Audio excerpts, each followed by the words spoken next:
you will have to speak it anyway. But, as you speak, weigh every word, unless you want a not only inevitable but also painful death.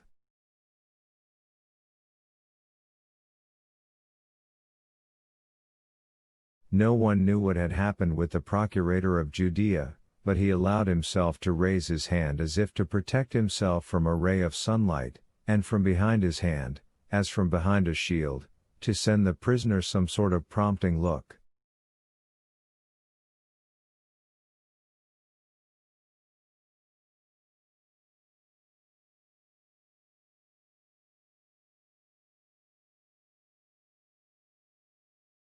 Answer, then, he went on speaking, do you know a certain Judas from Kiriath, and what precisely did you say to him about Caesar, if you said anything?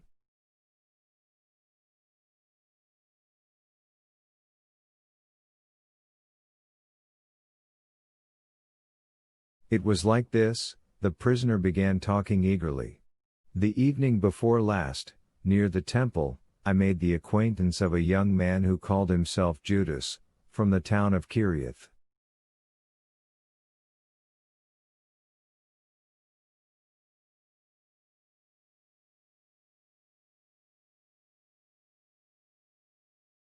He invited me to his place in the lower city and treated me too. A good man? Pilate asked, and a devilish fire flashed in his eyes.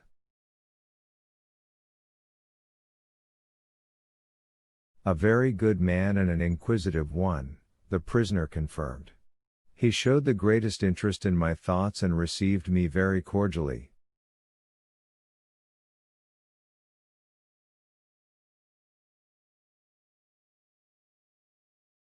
Lit the lamps, Pilate spoke through his teeth, in the same tone as the prisoner, and his eyes glinted.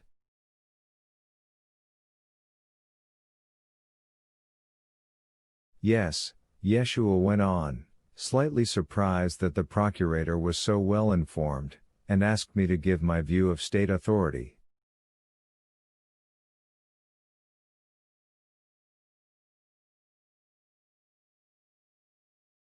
He was extremely interested in this question. And what did you say? Asked Pilate. Or are you going to reply that you've forgotten what you said? But there was already hopelessness in Pilate's tone.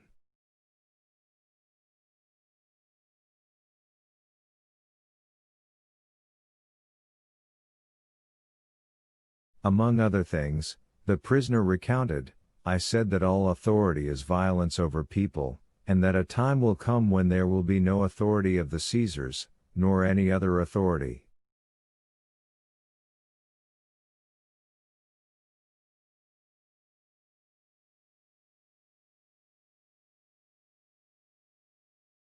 Man will pass into the kingdom of truth and justice, where generally there will be no need for any authority.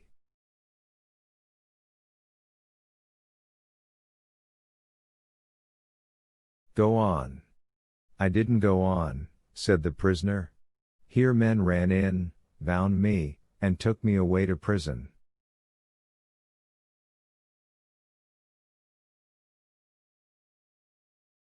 The secretary, trying not to let drop a single word, rapidly traced the words on his parchment.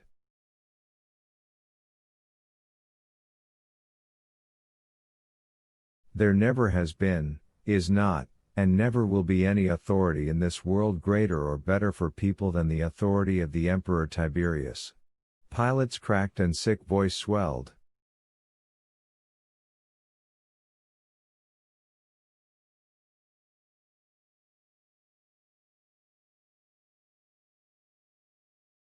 For some reason the procurator looked at the secretary and the convoy with hatred.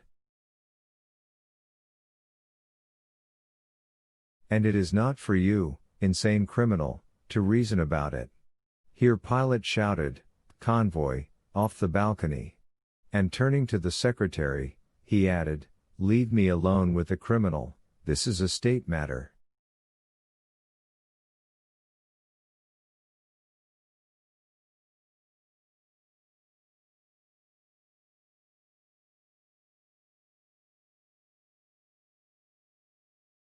The convoy raised their spears and with a measured tramp of hobnailed Caligay walked off the balcony into the garden, and the secretary followed the convoy.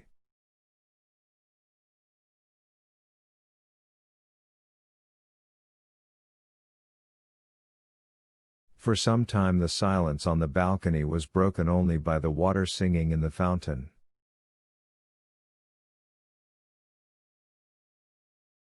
Pilate saw how the watery dish blew up over the spout, how its edges broke off, how it fell down in streams.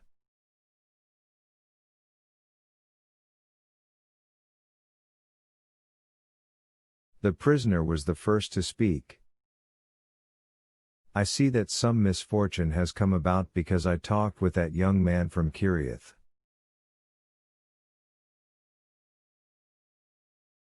I have a foreboding, Hegemon, that he will come to grief, and I am very sorry for him.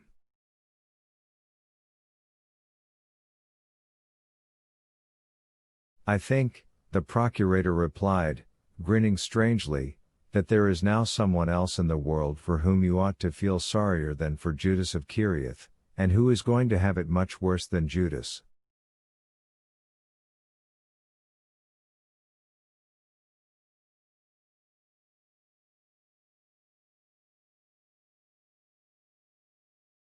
So, then, Mark Rat Slayer, a cold and convinced torturer, the people who, as I see, the procurator pointed to Yeshua's disfigured face, beat you for your preaching, the robbers Dismas and Justus, who with their confreres killed 4 soldiers, and, finally, the dirty traitor Judas, are all good people?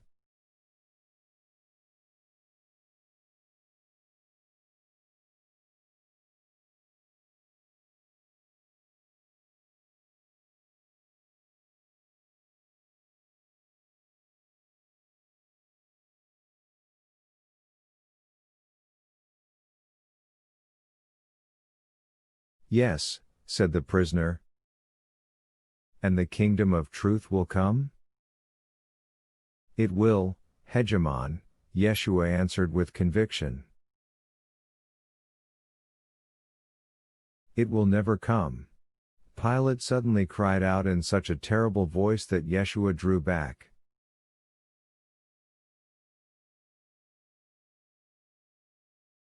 Thus, many years before, in the Valley of the Virgins, Pilate had cried to his horsemen the words,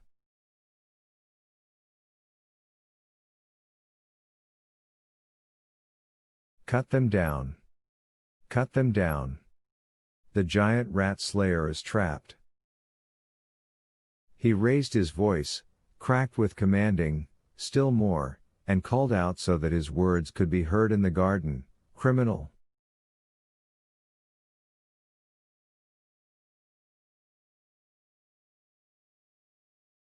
Criminal! Criminal!" And then, lowering his voice, he asked, "Yeshua ha-Nosri, do you believe in any gods?" "God is one," replied Yeshua, "I believe in him."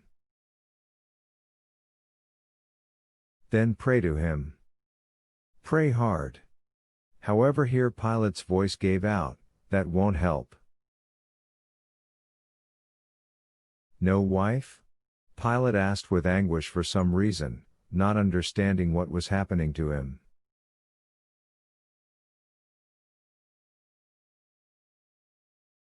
"No, I'm alone." "Hateful city," the procurator suddenly muttered for some reason, shaking his shoulders as if he were cold, and rubbing his hands as though washing them. "If they'd put a knife in you before your meeting with Judas of Kiriath, it really would have been better."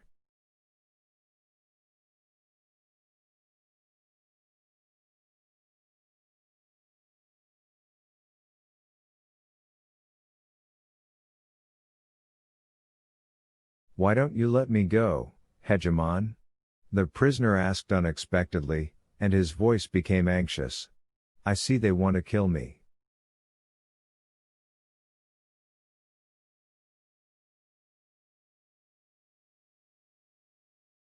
A spasm contorted Pilate's face. He turned to Yeshua the inflamed, red-veined whites of his eyes and said,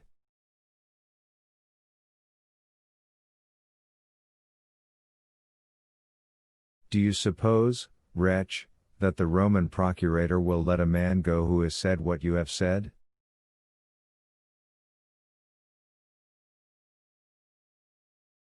Oh, gods, gods! Or do you think I'm ready to take your place? I don't share your thoughts. And listen to me, if from this moment on you say even one word, if you speak to anyone at all, beware of me.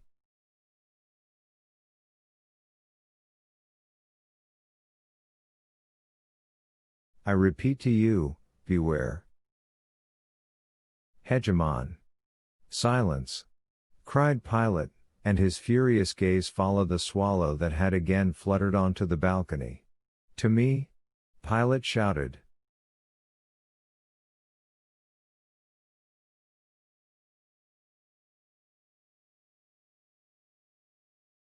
And when the secretary and the convoy returned to their places, Pilate announced that he confirmed the death sentence passed at the meeting of the Lesser Sanhedrin on the criminal Yeshua ha-Nosri, and the secretary wrote down what Pilate said.